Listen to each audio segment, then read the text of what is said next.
કેમ છો? Good morning મારા વાલા મિત્રો. આજે તારીખ થઈ ગઈ છે 2/7/2026 અને વાર થયો મિત્રો આજે ગુરુવારનો દિવસ. Last but one weekly trading સેશનમાં છેલ્લેથી આગળનો દિવસ, આવતીકાલે છેલ્લો દિવસ. અને મિત્રો આજે સેન્સેક્સની એક્સપાયરી છે. આજે સેન્સેક્સની જે 30 સ્ટોક્સ હોય છે એમની એક્સપાયરી છે. એટલે આજે 30 સ્ટોક્સ જે મોટા મોટા હાથીઓ છે એમાં ચહલ પહલ વધારે પડતી જોવા મળશે. ખરું મિત્રો? બીજું કે અલગ અલગ સ્ટોક્સ ઉપર આજે આપણે થોડી ચર્ચા કરીશું. પ્લસ ગઈકાલે બજાર કેવું રહ્યું એના ઉપર આછી પાતળી માહિતી લઈ અને મેન મુદ્દા ઉપર આપણે આવી જઈશું. તો સહેજ પણ ટાઈમ બગાડ્યા વગર આપણે સ્પેશિયલ પહેલાં પહોંચી જઈએ ગઈકાલના બજાર ઉપર. તો ગઈકાલે મિત્રો નિફ્ટી 140 અંકના વધારા સાથે 24,005 અંક બંધ જોવા મળી. સેન્સેક્સ પણ મિત્રો 443 અંકના વધારા સાથે 76,922 અંક બંધ જોવા મળ્યો. એફઆઈઆઈડીઆઈની એક્ટિવિટીની વાત કરીએ તો એફઆઈઆઈએ 1,140 કરોડ રૂપિયાની કેશ માર્કેટમાં વેચવાલી કરી, જ્યારે સામે ડીઆઈઆઈએ 3,159 એટલે કે 3,159 કરોડની કેશ માર્કેટમાં ખરીદારી કરી. ખરું ને? હવે વધનારા શેરો ઘટનારા શેરો પર ફોકસ કરી લઈએ. તો વધનારા શેરોમાં મિત્રો રીટ્સ જે છે એ 14% તેજી જોવા મળી રીતેશમાં. આર પાવરમાં 9.4% તેજી, ડિલિવરીમાં 7.6% તેજી, ઇન્વેન્ચર નોલેજમાં 7.2% તેજી, હેક્ઝાવેર સોફ્ટવેરમાં 7.2% તેજી, એજિસ લોજિસ્ટિકમાં 6.9% તેજી, ટીબીઓટેક એમાં પણ 5.8% તેજી જોવા મળી. હવે ઘટનારા શેરો ઉપર ફોકસ કરીએ મિત્રો. તો ઘટનારા શેરોમાં કેપીઆઈટી ટેકનોલોજી કાલે જોરદાર તૂટતો જોવા મળ્યો આઈટી સ્ટોક્સની અંદર. આઈટી સ્ટોક્સમાં 17% કેપીઆઈટી ટેકનોલોજી નીકળી ગયો. અપાર ઇન્ડસ્ટ્રીઝ 7% નીકળી ગયો. કોફોર્સ 6.5% નીકળી ગયો. ટાટા એલેક્સી 6.3% નીકળી ગયો. હિમાદ્રી સ્પેશિયાલિટી કેમિકલ 5% નીકળી ગયો. આઈજીએલ એટલે કે ઇન્દ્રપ્રસ્થ ગેસ લિમિટેડ 4.8% નીકળી ગયો. અને જીઈ શિપિંગ 4.2% નીકળી ગયો. ખરું મિત્રો? હવે ખાસ તમે ધ્યાન રાખજો કે આ વાત થઈ ગઈ આપણે ગઈકાલના બજારની.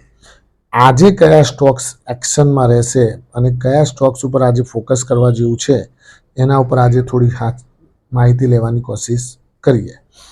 તો આપણે વાત થઈ હતી 1900 રૂપિયાની આસપાસ કેરનેક્સ માઇક્રો. કેરનેક્સ માઇક્રો મિત્રો તમને મેં કહ્યું હતું કે રેલવેની જે ટ્રેક આવે એ ટ્રેક ઉપર જે સેન્સર જે એને માઇક્રો સિસ્ટમ ગોઠવવામાં આવતી હોય છે એ માઇક્રો સિસ્ટમ્સ જે અંદર ગોઠવવામાં આવે છે આ કેરનેક્સ માઇક્રોની છે અને એનું મોનોપોલીવાળું કામ છે. લગભગ એની કોમ્પિટિશનમાં આની સાથે બહુ વધારે પડતું કોઈ જોવા મળતું નથી. એટલે કેરનેક્સ માઇક્રો ધીમે ધીમે ધીમે બગલાની ચાલે. ગઈકાલે તો વધારે પડતી તેજી જોવા મળી. 2295 બંધ જોવા મળ્યો. 1900 વાળો 2295 એટલે લગભગ 500 રૂપિયાની તેજી. સોરી 400 રૂપિયાની. 2100, 2223 ઓકે, ત્યાંથી 400 રૂપિયાની તેજી. એટલે કહેવાનો મતલબ એ છે મિત્રો કે લગભગ 20%ની તેજી આપણને જોવા મળી કેરનેક્સ માઇક્રોમાં. આપણે જ્યારથી કહેલું કે ભાઈ આના ઉપર તમે થોડું વોચ લિસ્ટમાં રાખજો, ધ્યાન રાખજો. ડીપ મળે તો લાંબા ગાળા માટે બહુ સરસ છે, એડ કરવા જેવો છે અને આગળ જતાં બહુ મોટી સાઇઝનો બની શકે એ ટાઈપનો સ્ટોક કહી શકાય મિત્રો. પરંતુ થોડું રિસ્ક રિવોર્ડ રેશિયો રાખજો, કારણ કે બહુ હાઈ ઉપર ચાલે છે. એટલે અત્યારે કોઈ હિંમત ન કરતા સહેજ નીચે આવે ત્યારે કોશિશ કરજો. બીજું મિત્રો કે રિલાયન્સ ઇન્ડસ્ટ્રીઝ ઉપર થોડું ફોકસ કરજો. રિલાયન્સ ઇન્ડસ્ટ્રીઝ બજારનો હાથી છે અને બજારનો હાથી જ્યારે ચાલશે ત્યારે આખા બજારને લઈને એ ચાલશે. હવે આગળ જતાં મિત્રો આનો આઈપીઓ આવવાનો છે. કયો? તો રિલાયન્સ જીઓ ઇન્ફોકોમ. અને બીજો આઈપીઓ એક આવવાનો છે એના પછી રિલાયન્સ રિટેલ. ખરું ને? આ બંને આઈપીઓ મિત્રો આને સ્ટોક્સને ઉપર લઈ જવામાં જબરદસ્ત મદદરૂપ થશે અને ગમે ત્યારે આ સ્ટોક ઉપરની સાઈડે ફાટશે, આ ધ્યાન રાખજો. અને રિલાયન્સ ફાટ્યો એટલે સમજી લો કે નવું હાઈ બજારમાં બની જશે, આખા બજારને લઈને દોડશે મિત્રો. અત્યારે શાંત છે, 2-2.5 વર્ષથી શાંતિથી બેઠો છે. મેરી બારી આને દો, એની રાહ જોઈને બેઠો છે, ખરું ને મિત્રો? હવે એક રિલાયન્સ ઉપર આગળ જતાં ફોકસ કરી શકાય. અત્યારનો ભાવ એ બહુ સારો ભાવ છે રોકાણ કરવા માટે, લાંબા ગાળા માટે મિત્રો, ખરું ને? આ ધ્યાન રાખવા જેવી વસ્તુ. પછી એક વેદાંતા આયરન આપણે કહેલો 30.88માં, અત્યારે 38 ઉપર ચાલે છે.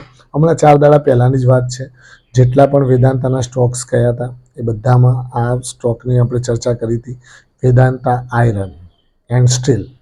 તો એ અત્યારે 38 ઉપર ચાલવા લાગ્યો, જબરદસ્ત તેજી ચાલી રહી છે, લગભગ 20-25% ઉપર નીકળી ગયો છે, ખરું ને મિત્રો?